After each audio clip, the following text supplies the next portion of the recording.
السلام علیکم اسٹوڈنٹس. آج میں آپ لوگوں کو ایک بریف ڈسکرپشن ہارٹ اٹیک کے اوپر دینے والی ہوں. کلاس میں آپ کو آج 2 بیماریاں بتاؤں گی. ایک ہے ہارٹ اٹیک اور دوسرا ہے ہیموفیلیا. جو آپ کی بک کے 19ویں پیج پہ ہیموفیلیا موجود ہے، اسی طرح 18ویں پیج پہ آپ کی بک کے 18ویں پیج پہ اس وقت ہارٹ اٹیک موجود ہے. اگلے لیکچر میں اس کے بعد والے لیکچر میں آپ کو ایک بریف ڈسکرپشن بلڈ گروپ کے اوپر دوں گی اور اس کے ساتھ ساتھ ایک ڈیزیز امینیا بھی پڑھاؤں گی. کلاس میں آپ کو بہت امپورٹنٹ چیز کے اوپر اور بہت خطرناک بیماری کے اوپر ڈسکرپشن دینے جا رہی ہوں. میں نے آپ کو بلڈ کے کلوٹنگ کے بارے میں بھی بتایا. یقین جانے کلاس آپ لوگوں کو میرے لیکچرز میں کافی کچھ ایسا ملے گا جو آپ نے بک میں بھی نہ پڑھا ہو. میں اپنی زبان زیادہ سے زیادہ آسان طور پہ آپ کو پیش کرنے کی کوشش کر رہی ہوں تاکہ آپ کو ایک اسٹرکچر بہت اچھے سے کلیئر ہو. اس کے علاوہ میں آپ کو ہارٹ اٹیک کے بارے میں بتاؤں گی. اس سے پہلے میں آپ کو 1-2 چیزیں ریپیٹ کر کے بتاؤں گی.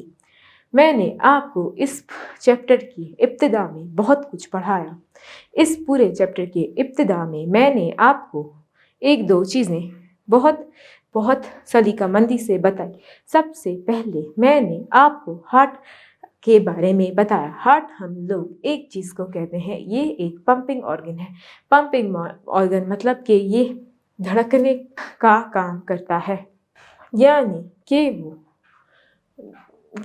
کہ ایک دل 24 گھنٹے میں بہت سینکڑوں بار دھڑکتا ہے. اس کے اندر آپ کو بلڈ پمپنگ آرگن ہے، یعنی کہ بلڈ وہ اپنے اندر بلڈ کو ایبزارب کرتا ہے، پھر ڈسچارج کرتا ہے، پھر ایبزارب کرتا ہے، پھر ڈسچارج کرتا ہے. پمپنگ کنٹریکٹ ریلیکس کرتا ہے. اس کا دھڑکنا اسی چیز کے اوپر نربھر ہے. اگر آپ کی دھڑکن 1 سے 2 سیکنڈ کے لیے بھی رک جاتی ہے تو آپ اللہ کو پیارے ہو سکتے ہیں. اسی لیے ہارٹ بیٹ کا چلنا بہت بہت ضروری ہے. اسی لیے آج میں آپ کو ہارٹ سے ہونے والی کچھ ڈیزیزز کے بارے میں بتاؤں گی. اس سے پہلے میں آپ کو ہارٹ کی ڈیزیز ہونے سے کی وجہ بھی بتاؤں گی. جیسا کہ اسٹوڈنٹس آپ لوگ اس ٹائم 16 یا 17 سال کے ہوں گے. 16 یا 17 سال کی عمر میں آج کل کے معاشرے میں آپ نے سگریٹ نام کی ایک چیز، ایک نشہ کہہ سکتے ہیں، عام ہے. وہ سگریٹ آپ کو ایک بار پینے سے پتہ لگے گا کہ وہ دماغ کو سکون تو پہنچا دیتی ہے، پر آپ کے جسم میں ایک بہت برے طریقے کا فلوئڈ بناتی ہے. ابھی جو پچھلے لیکچر میں نے آپ کو ٹیشو فلوئڈ پڑھایا، وہ اس ٹیشو فلوئڈ کو کالا کر دیتی ہے، اور سگریٹ کی وجہ سے آپ کے دل میں بھی کافی نقصان ہو سکتا ہے، یعنی کہ آپ کے خون کو گندا کر دیتا ہے. اور جب آپ کے بلڈ میں ڈی آکسیجنیٹڈ بلڈ زیادہ ہوگا اور آکسیجنیٹڈ بلڈ کم ہوگا تو یہ آپ کی زندگی کے لیے خطرہ ہوگا. تو جو ہماری نوجوان نسل ہے اس کو اندر اویئرنیس ڈالنے کی بے حد زیادہ ضرورت ہے کہ سگریٹ اور اس طرح کے منشیات سے آپ لوگوں کو 100 میل کا فاصلہ ابھی سے لے کے تا حیات رکھنا، اپنے آپ کو دور رکھنا ہے، تاکہ آپ کو اس طرح کی گندی ڈیزیزز نہ ہوں. کلاس میں آپ کو اس ٹائم ایک بہت بڑا سا ڈسکرپشن بیماری کے بارے میں دینا چاہ رہی ہوں. کلاس آپ لوگ تیار رہیے. اب ہم ہارٹ اٹیک کے بارے میں پڑھنا جا رہے ہیں. Heart attack can occur due to the number of factors related with the blood circulation, interruption in oxygen supply to the heart muscles. The heart, being metabolically active organ, constantly needs adequate energy and a good continuous supply of blood to carry its activities. اس میں آپ کو heart کے بارے میں بتایا ہے. ایک دل کی بیسک ریکوائرمنٹ ہوتی کیا ہے؟ ہارٹ کی بیسک ریکوائرمنٹ انرجی. کلاس میں نے آپ کو والنٹری اور انوالنٹری ایکشنز کے بارے میں بھی بتانا ہے. آپ نے پچھلے کلاس میں یقیناً طور پہ والنٹری اور انوالنٹری ایکشنز کے بارے میں پڑھا ہوگا. والنٹری ایکشنز اور انوالنٹری ایکشنز ہم اصل میں ایک چیز کو کہتے ہیں. والنٹری اور انوالنٹری ایکشنز میں آتا ہے دل کی دھڑکن. انوالنٹری ایکشن ہے جس پہ آپ کا کنٹرول نہیں ہوتا، یعنی آپ دل کی دھڑکن کو نہ روک سکتے ہیں نہ اس کو چلا سکتے ہیں. اسی طریقے سے جب آپ چھینک مارتے ہیں تو وہ بھی ایک انوالنٹری ایکشن ہوتا ہے. یا پھر آپ سانس لیتے ہیں تو وہ بھی آپ سوتے ہوئے میں بھی سانس لے رہے ہوتے ہیں. سوتے ہوئے بھی آپ کا اس پہ کوئی گرپ نہیں ہوتی. آپ کی آنکھیں جو چھپکتے ہیں ہر ایک تو سیکنڈ کے بعد، تو وہ بھی ایک انوالنٹری ایکشن ہے. تو اس میں یہ بتا رہی ہوں کہ ہم والنٹری ایکشن یعنی میں اس ٹائم اپنے اس ہاتھ کو ہلا رہی ہوں تو یہ ایک والنٹری ایکشن ہے. اور انوالنٹری ایکشن جس پہ آپ کا کنٹرول بالکل بھی نہیں ہوتا ہے تو وہ ایک انوالنٹری ایکشن ہوتا ہے. اس کے اندر یہ بات بتایا ہے کہ ایک ہارٹ ایک میٹابولیکلی ایکٹیو آرگن ہے، یعنی یہ آپ کے سارے جسم کو خون پرووائڈ کر رہا ہے. میٹابولیکلی ایکٹیو آرگن یعنی کہ یہ جسم کے ہر ایک جگہ کو خوراک بھی پہنچا رہا ہے. جب وہ خوراک پہنچا رہا ہے تو اس کے اندر میٹابولائزیشن کا بھی پروسیس ہو رہا ہے، یعنی کھانے کے توڑنے کا بھی پروسیس ہو رہا ہے. بس آپ لوگوں کو یہ بات یاد رکھنی ہوگی کہ بلڈ سپلائی ہمارے پاس یہاں پہ بلڈ سپلائی اور انرجی کی بات کی گئی ہے. ہارٹ میں انرجی ہارٹ کو ایک وقت میں کافی زیادہ انرجی اور کافی زیادہ انرجی اور پاور کی ضرورت ہوتی ہے. یعنی کہ آپ کو اپنے دل کو چلانے کے لیے مسلسل خوراک کی اور بلڈ سپلائی ایک اچھے طریقے کہ خون کی فراہمی کی ضرورت ہوتی ہے. اس میں یہ بات بتائی گئی ہے کہ آپ ایک بلڈ جو ہے ایک آکسیجن سپلائی ایک ہارٹ کو آکسیجن سپلائی بالکل پرفیکٹ مینر پہ ملنی چاہیے. اگر آپ کے دل کو کچھ ہے یا آپ کے دل کے کسی بھی پارٹ میں اس ٹائم درد ہوتا ہے تو آپ کی زندگی خطرے میں ہے اور آپ کو چاہیے کہ آپ اپنا کسی اچھے ڈاکٹر سے علاج کروائیں. اس کے علاوہ میں آپ کو یہ بتانا چاہوں گی if an area of heart musculature receives insufficient supply of blood oxygen supply to the area, this becomes deficient.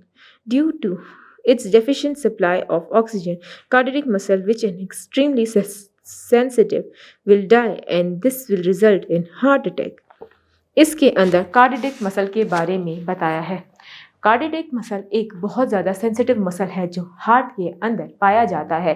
اس کے اندر یہ بتایا ہے کہ اگر آپ کے ہارٹ میں کارڈیک مسل کو ایک وقت کے لیے بھی ایک سیکنڈ کے لیے بھی اگر آکسیجن نہ ملی تو وہ ہارٹ اٹیک کا رزلٹ ہو سکتا ہے. ہارٹ اٹیک کا ریزن صرف اور صرف آکسیجن کی فراہمی نہیں بلکہ بہت ساری وجہ ہو سکتی ہے. ہارٹ اٹیک میں ایک انسان کو بے حد زیادہ پین ہوتا ہے دل کی طرف، اور جب یہ ہو جاتا ہے تو اس کے بہت سے ریزن ہوتے ہیں. آج کل کی نوجوان نسل کو بھی ہارٹ اٹیک سے گزرنا پڑ رہا ہے کیونکہ ہم چھوٹی عمروں میں ہی سگریٹ اور منشیات کا استعمال عام رکھتے ہیں. اسی وجہ سے ایک ہارٹ اٹیک ایک نوجوان انسان میں بہت زیادہ کامن ہے. Heart attack may also be caused by a blood clot in blood vessel. Angina is mild type of heart attack. It is also caused due to insufficient supply of blood to the cardiac muscle, not to the level would cause the death of heart muscle due to the narrowing of blood vessels. The symptoms of angina pectoris is the same as those of heart attack. chest pain in the center of chest and moving pain in the left arm and the shoulder.